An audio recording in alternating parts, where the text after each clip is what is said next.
Fala, enraizados, tudo bem com vocês? Eu espero que essa semana tenha sido produtiva para vocês.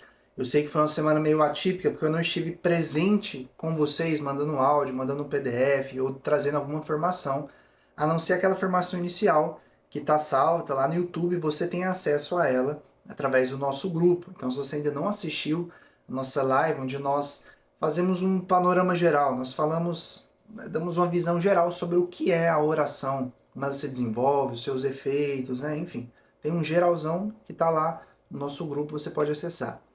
A partir de hoje, nós teremos aqui formações diárias sobre a vida de oração. Afinal, como eu disse no vídeo anterior, a oração é a vida da nossa alma. Não há o que se falar em cristianismo, em catolicismo, sem falar de oração. É impossível.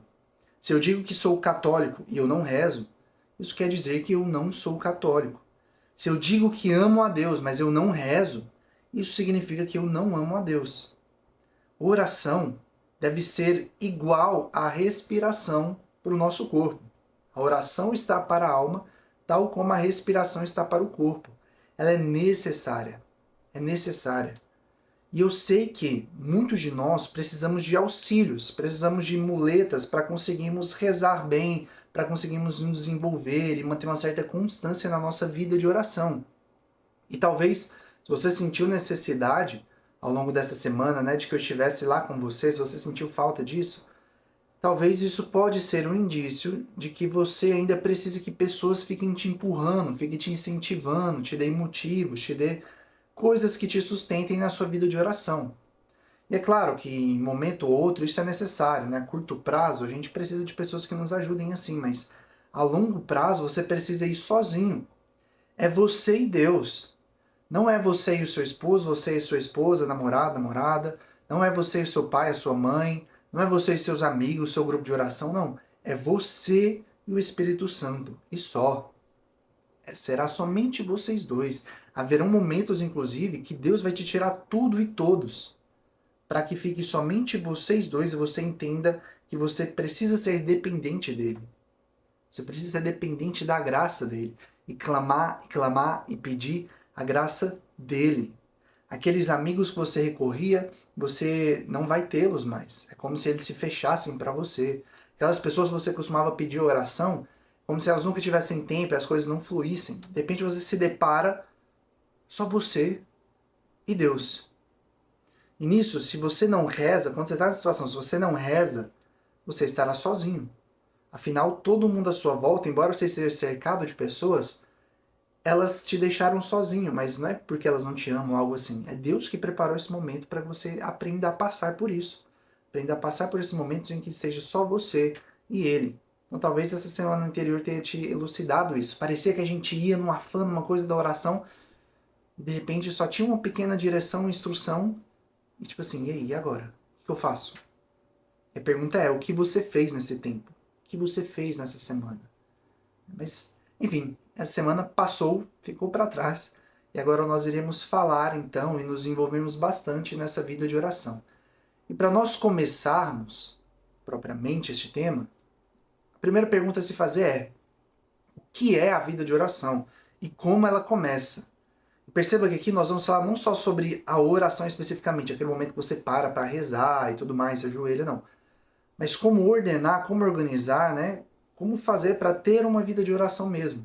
Tá? Então é tudo que engloba a vida de oração e não só aquele momento específico da oração. O primeiro ponto é quando a oração começa, quando a nossa vida de oração verdadeiramente começa. E aqui eu vou trazer algumas explicações que talvez para muitos de vocês possa parecer profunda, mas saiba de antemão que não é. Tá? Isso daqui é algo que é uma introdução à vida espiritual. Podemos chamar esta aula de uma introdução à vida espiritual, tá bom?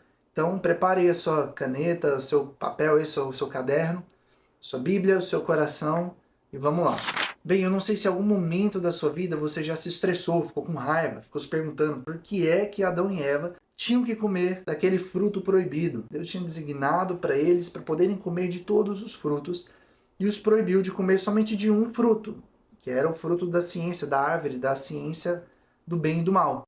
Então eles, depois daquele processo, daquela conversa, daquele diálogo com Satanás, eles resolvem comer. Eva vai lá, come fruto proibido, e os homens caem. Né? Naquele momento acontece a queda da humanidade, onde nós perdemos ali no Éden alguns dons. Dons estes chamados de dons preternaturais. Não sei se você já ouviu essa palavra em algum momento. A palavra natural você já ouviu. E sobrenatural você também já ouviu. Os dons preternaturais estão no meio deles. Estão no meio, estão entre eles. São dons que, por exemplo, os anjos possuem, mas que nós perdemos. Como, por exemplo, o dom da imortalidade. No Éden, Adão e Eva, eles não conheceriam a morte, eles possuíam o dom da integridade física também, a imortalidade e o dom da integralidade física. E o que é isso? É exatamente o ordenamento interior. Hoje nós sabemos, nós temos uma forte dependência, uma forte intenção, inclinação ao pecado, à carne. Porque a carne é muito forte e ela acaba mandando na nossa alma. Nós estamos desordenados, a coisa está invertida em nós. Adão e Eva, porém, não tinham isso. Eles eram ordenados, eles tinham a integralidade da alma. A alma mandava no corpo. Hoje, o corpo manda na alma. Por isso, todo o esforço que nós fazemos de jejum, de penitência, né, das pequenas mortificações, a nossa oração, é para reverter isso, é trazer essa integralidade de novo, esse ordenamento de novo, para que a nossa alma mande o nosso corpo, para que o espírito subjugue a alma e a alma subjugue o corpo. E assim a gente possa viver como era lá nos tempos de Adão e Eva. Eles possuíam isso. Além de tudo, eles tinham também a ciência infusa em si, como os anjos têm. Eles possuíam um conhecimento melhor sobre as coisas do que esses que nós temos atualmente. Enfim, entre algumas outras coisas. Basta saber que nós perdemos tudo isso. E é exatamente porque nós perdemos esses dons preternaturais que a morte entrou no mundo. Que o medo, que o sofrimento, que as doenças, tudo isso entra exatamente porque nós perdemos esses dons preternaturais. O sofrimento, o suor do trabalho do homem, o homem ter que produzir o seu próprio alimento, surge também a partir daqui. O homem trabalhava no Éden, mas era cuidando das coisas de Deus. Você já tinha todos os frutos. Você não precisava produzir algo para obter aquela comida. Então eu não precisava plantar e tudo mais para eu poder ter o que comer. Não, você já tinha ali tudo disponível. Era só chegar, tomar e comer. Agora não. Agora o trabalho com esse sofrimento do homem produzir o seu próprio alimento, ele entra também no mundo. Então, Adão e Eva começa toda essa história. Então, Adão e Eva começam com toda essa história da queda do homem. Nós temos essa mancha original, de maneira que nós nascemos já com essa mancha, com essa herança que nós carregamos de Adão e Eva. Talvez você possa pensar, Robson, mas isso é injusto. Não é justo que isso aconteça, eu não pequei, eu não fiz nada disso. E é verdade. Mas você vai reparar que no Natal, nós celebramos, nós cantamos a noite de Natal, ó feliz culpa de Adão. Ó feliz culpa de Adão. E por que nós dizemos feliz culpa? Porque sem esta queda, sem este pecado original que nós herdamos, e um parêntese aqui, as pessoas tendem a dizer que nós já nascemos pecando, né? Isso não existe. É óbvio que isso não existe. Ninguém nasce pecando. O pecado original não é um pecado ativo que você está fazendo, mas ele é como uma desordem, uma degradação da tua alma. Você já nasce com a sua alma desordenada. Então é como que uma mancha original, uma desordem original, e não um pecado de maneira ativa, entende? São Paulo vai dizer, inclusive, que aonde abundou o pecado, superabundou a graça. O que isso significa? Foi exatamente pela queda de Adão que houve a encarnação do Verbo. Se Adão não tivesse pecado, se Eva não tivesse pecado e a humanidade não tivesse caído, não seria necessária toda a história de redenção do ser humano. Quando você pega os 5 primeiros livros da Bíblia, o Pentateuco, e começa a ler, ali está narrando toda a história da queda do ser humano, toda a eleição de Deus sobre o seu povo e toda a história de como seria a redenção do homem. A Bíblia narra uma história cujo tema é a criação, a queda e a redenção do ser humano. Essa é a temática da Bíblia. A criação do homem, a sua queda, e depois tudo o que vai ser narrado até chegar em Jesus será a redenção do ser humano. O ser humano tentando se redimir daquele pecado original. De maneira que quando Jesus vem A humanidade é então redimida. Nele, o Verbo se faz carne e habitou entre nós. Cristo vem pagar a nossa dívida. Ele vem para pagar exatamente a justiça divina, porque olha só, foi por um homem que o pecado entrou no mundo, né? Foi por um ser humano que o pecado entrou no mundo. Mas o ser humano, a partir da misericórdia divina, conseguia aplacar ou satisfazer essa justiça divina através dos sacrifícios de animais. O homem erguia um altar e oferecia ali sacrifícios de animais. Normalmente, nos átrios ali do templo eram oferecidos sacrifícios rotineiramente, mas no Santo dos Santos também, uma vez por ano, o sacerdote entrava lá para oferecer sacrifícios em favor dele e dos pecados do povo inteiro, né? Oferecendo aquilo a Deus. Só que, obviamente, o pecado foi cometido por um ser humano, portanto, para ser satisfeito de maneira plena e perfeita, um ser humano deveria pagar. Para se cumprir retamente a justiça, um ser humano deveria morrer. Mas Deus vai nos falar, em Ezequiel, que ele não está interessado na morte do pecador, antes na sua conversão. Deus não quer a sua destruição, Deus não quer o seu mal. Então, como que a gente fica diante deste paradoxo? Deus é misericórdia. Ele não quer a minha morte. Ele me ama infinitamente e me criou para estar com ele. Mas a sua justiça também pede que esta pena seja paga. Como nós faremos isso? Paulo diz que o salário do pecado é a morte. Então, se eu peco e eu sou um pecador, infelizmente sou um pecador, eu mereço, o salário que eu devo receber é a morte. Então, como que a gente faz? O que acontece aqui? É aqui que entra em jogo o plano da salvação. É aqui que Cristo entra na história. O Pai faz então com que o seu Filho, a segunda pessoa da Santíssima Trindade, se encarne, se torne verbo, o verbo que estava lá junto de Deus e que era o próprio Deus, se torna carne, se torna ser humano, para poder morrer no nosso lugar e satisfazer assim a justiça divina. É exatamente por isso que havia necessidade dele ser homem e ser Deus ao mesmo tempo, porque ele veio satisfazer a pena dos pecados de todas as pessoas, de toda a humanidade. Portanto, era necessário que este sacrifício fosse feito por um ser humano, mas esse ser humano necessariamente precisava ser Deus, porque o sacrifício de um Deus tem um valor infinito. Dessa forma, o seu sacrifício vale por todos aqueles que vieram antes dele, por aqueles que viveram no tempo presente em que ele vivia e todos aqueles que viriam posteriormente. É por isso que o sacrifício de Jesus é perfeito, porque ele era o sumo sacerdote. O sacerdote, ou sumo pontífice, significa aquele que faz a ponte. Até então, Deus era aquele Deus distante, o Deus de Abraão, de Isaac e de Jacó, o leão da tribo de Judá, o Senhor dos exércitos, o grande eu sou, o Yahvé, o Todo-Poderoso. Mas era algo distante. Mas agora Jesus, ele faz a ponte, ele é o sumo pontífice, ele faz a ponte perfeita entre Deus e os homens. Ele toma a iniciativa e Deus se aproxima dos homens, de maneira que agora ele é o Emanuel. Emanuel significa Deus conosco. Este é o nome que o anjo Gabriel revela a Nossa Senhora. Ele seria um Deus próximo, um Deus conosco. Então ele vem religar, ele é a ponte. Jesus está 100% na humanidade, com uma parte da ponte, e 100% na sua divindade, na outra parte da ponte. Então Jesus é 100% Deus e ele é 100% homem. Então, em Jesus existem duas naturezas. São duas naturezas em uma pessoa só. Ele possui a natureza humana e divina nele mesmo, em uma só pessoa. Este mistério é conhecido na teologia como a união hipostática. A união hipostática é exatamente essa união das duas naturezas em uma só pessoa, em Jesus. Olha só, isso aqui é muito importante a gente entender, porque você vai entender onde eu quero chegar. Você vai saber exatamente onde eu quero chegar te explicando tudo isso. Quando Jesus vem, sendo esse sumo pontífice, tendo o Espírito Santo em si, e dando ele aos seus, soprando o Espírito Santo sobre aquele que eles escolhiam, sobre os apóstolos, ele começa a fazer muitas curas, muitos milagres, ele prega o Evangelho, e toda essa história nós já conhecemos, nós já sabemos.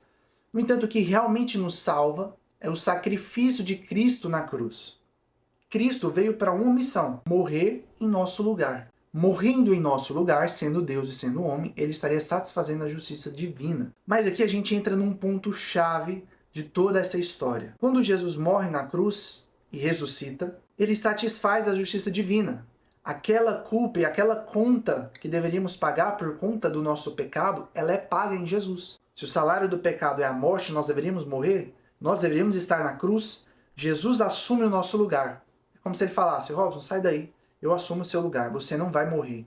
eu morrerei no seu lugar. Aquela conta, aquela justiça divina que deveria ser paga porque Adão pecou, porque Adão caiu junto com Eva, ela é satisfeita agora em Jesus. Jesus satisfaz isso plenamente. Então ele morre no meu lugar para que eu tenha vida. Nós nascemos para a vida de Deus exatamente por causa da morte de Jesus. Então ele satisfaz tudo isso. Só que tem um porém. Quem Jesus é? Filho de Deus. Este Filho de Deus sai do seu lugar para assumir o meu lugar de pecador, que deveria morrer na cruz.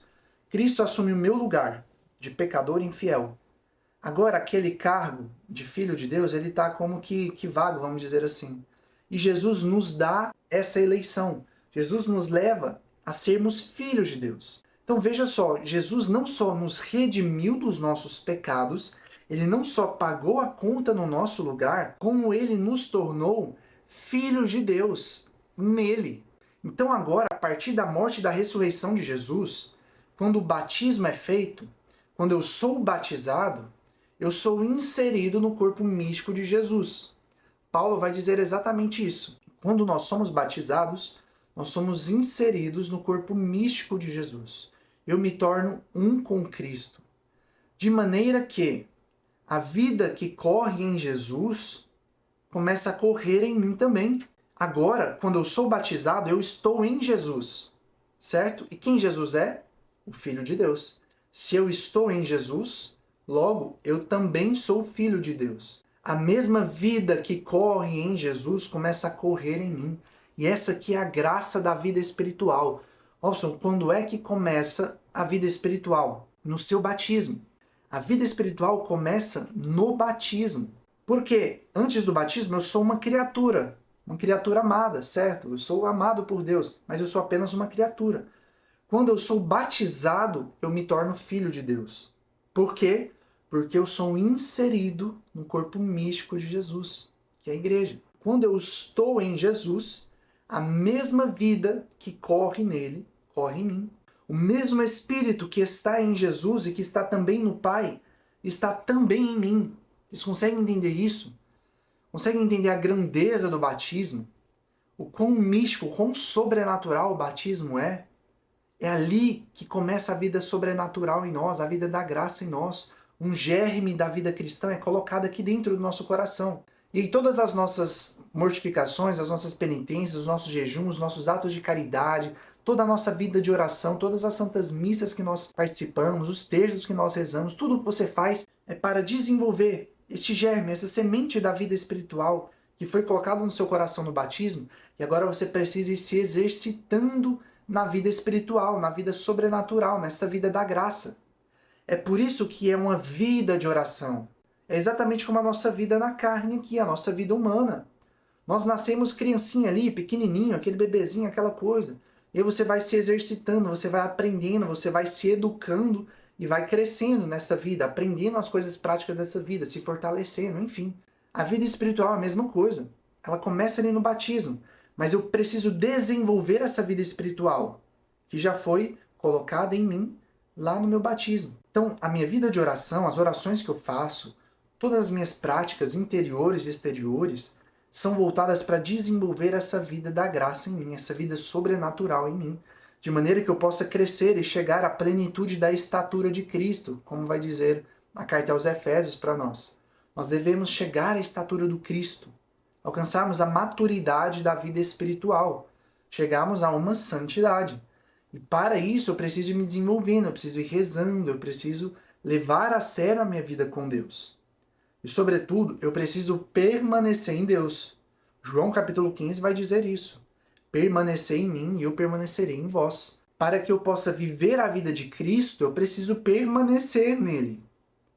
Não tem como eu viver a vida de Jesus, receber a seiva da vida dele. Jesus vai dizer em João 15 que ele é a árvore, ele é o tronco. Nós somos os ramos. Ele é a videira. Nós somos os ramos. Então, nós sabemos que uma árvore, né, ela tem a seiva ali, que ela vai pegando, né, para se alimentar, e ela vai jogando isso para os seus ramos. Então, ela vai dando vida aos ramos. Da mesma forma, quando nós estamos em Jesus, Jesus vai dando a sua vida para nós. Ele vai nos alimentando. Então, nós vamos vivendo a vida sobrenatural, a vida da graça. a graça santificante, que é essa graça que está sempre presente em nós. E isso é maravilhoso, isso é, tipo assim, brilhante. Se a gente entendesse a profundidade disso aqui, nós não deixaríamos a oração nem sequer por um instante. Essa ânsia, esse desejo de nós por Deus, por mais de Deus, ela não cessaria, isso não acabaria, porque é maravilhoso. Veja só, Jesus nos deu muito mais do que nós tínhamos lá em Adão e Eva. Adão e Eva não tinham essa vida aqui que nós temos. Essa participação na vida de Jesus, sermos filhos de Deus, participarmos dessa mesma vida que corre no Pai e no Filho, o mesmo Espírito que está no Pai e no Filho corre também em mim. Eu sou morada, a minha alma recebe um organismo espiritual chamado Espírito, que é ali no Espírito, no centro da minha alma, que Deus habita. Aí sim nós temos aqui o mistério da inabitação da alma. Eu estou aqui, mas eu sou habitado por mais alguém, que é o Espírito Santo. Caso não sabeis que sois templo do Espírito Santo, Deus habita em mim e em você. E eu preciso cultivar essa vida com Ele, este relacionamento com Ele. Toda a nossa vida de oração é um cultivar de relacionamento com Jesus, que está aqui dentro. É um desenvolvimento dessa vida da graça, dessa vida sobrenatural em mim. Lembra que eu falei para vocês no vídeo anterior sobre a definição de Santa Teresa d'Ávila de oração? Penso que oração é um tratar de amizade com quem sabemos que nos ama. E é isso. Nós vamos desenvolver um relacionamento de amizade com este Senhor que está aqui dentro de mim, com este Espírito Santo que está dentro do meu espírito, dentro da minha alma, dentro de mim mesmo. Isso já nos dá um indicativo de que a caminhada para a nossa vida e o desenvolvimento da nossa vida não é um desenvolvimento da vida exterior, mas é um desenvolvimento da nossa vida interior. A jornada que nós devemos traçar, que nós vamos percorrer, não é uma jornada externa, mas é uma jornada interior. A maior de todas as aventuras, a maior de todas as viagens, é essa viagem para dentro de si, a fim de encontrar este Rei, este Senhor, este amigo, este Pai que habita lá no centro da nossa alma, neste organismo espiritual chamado Espírito. Então, eu fiz essa introdução para você entender que a culpa de Adão nos trouxe algo maravilhoso, nos trouxe o Cristo, nos trouxe a graça de nos tornarmos filhos de Deus e participantes da sua vida. Nós temos hoje muito mais a felicidade que nós somos chamados a participar, é a felicidade do próprio Deus. Nós estarmos em comunhão, recebendo a vida e a felicidade do próprio Deus, coisa que Adão e Eva não tinham propriamente, não era dessa forma. Então, se hoje nós temos essa inclinação ao pecado, que isso continua, essa luta continua, porque nós ainda devemos lutar para ir nos incorporando de maneira mais perfeita a Jesus, para que essa vida da graça se desenvolva dentro de mim, ao ponto de eu poder dizer que eu vivo, mas já não sou eu. É Cristo que vive em mim. Entende? É toda uma vida que vai se desenvolvendo e que precisa crescer. E para esta vida crescer em mim, eu preciso ir morrendo. Precisa que cada vez mais seja menos eu e mais Deus. Cada vez mais seja a vida da graça e não a vida humana, a vida carnal. É cada vez mais uma vida interior, de relacionamento com Deus, de presença para aquele que é mais íntimo de nós do que nós mesmos. Presença para este Senhor que está aqui dentro, esperando a nossa presença. Santo Agostinho ele vai dizer que procurava a Deus fora, nas criaturas, nessa vida exterior. E ele diz, eis que estava dentro e eu fora. Todo o tempo que Santo Agostinho viveu procurando a Deus, entre aspas, nos prazeres, nas orgias, na bebedeira, nos prazeres frívolos da vida, ele estava procurando Jesus, procurando a Deus. E somente quando ele olhou para dentro de si, ele percebeu, ele falou, peraí, tem alguém aqui dentro, que não sou eu. Esse tempo inteiro eu estava fora, e ele estava aqui dentro. E todas essas coisas que estavam aqui fora me prendiam longe de ti, Senhor. Essas coisas que não existiriam se não fosse por ti, elas me prendiam, me impediam de te alcançar. Mas agora eu entrei dentro de mim e eu te encontrei aqui. E é exatamente essa vida interior que nós iremos tratar ao longo dessa semana. Esse desenvolvimento dessa vida interior, como que ela se dá, certo? Então, nós iremos falar não só sobre o momento da oração que eu paro e rezo especificamente, nós iremos falar desse desenvolvimento dessa vida interior, que começa lá no batismo, que nós temos essa graça exatamente por conta do pecado de Adão e de Eva. E Jesus vem e na sua redenção ele nos dá ainda mais. Ele não só redime o nosso pecado, mas ele traz a vida dele para nós, os dons dele para nós, a graça, a felicidade dele.